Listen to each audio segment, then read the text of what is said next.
Welcome to Toxic TV, the only show which features movies so bad they're brilliant. Each week we'll be raiding the pungent movie vaults of America in search of critically unacclaimed gems and serving them up in handy late-night snack-sized portions for your consumption in the orifice of your choice. Tonight's tandoori sizzler, Toxic Avenger, getting its first UK screening here, comes from Troma Studios. Now, in the past 20 years, Troma have produced over 100 movies. They all share the same lowest common denominators. They're cheap, they're bad, and they always make money. Famous Troma films include such modern classics as Surf Nazis Must Die, The Good, the Bad and the Subhumanoid, and A Nymphoid Barbarian in Dinosaur Hell.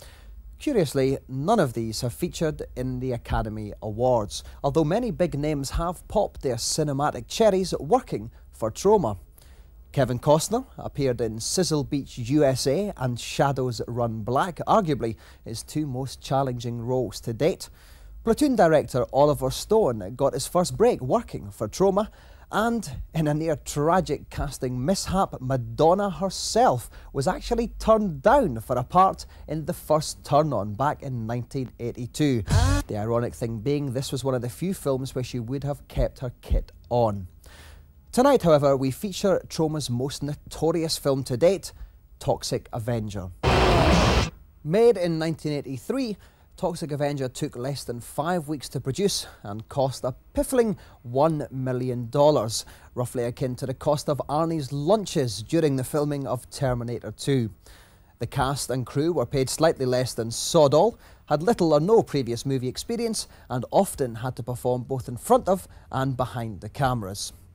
Tonight's movie tells the tear-jerking tale of Melvin the Mop Boy, janitor at Tromaville Health Club, and ridiculed by the in-crowd until one fateful day where a practical joke goes wrong and he has an unexpected meeting with some dodgy, toxic waste.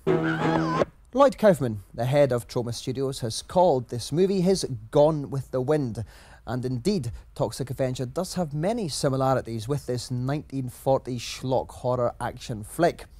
Both movies are infamous for their gratuitous nudity.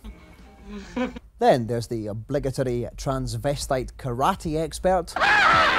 And of course, the aerobics instructor who tends not to notice venomous snakes. 5, 6, 7. So, for all you Rhett and Scarlet groupies out there, this is Toxic Avenger.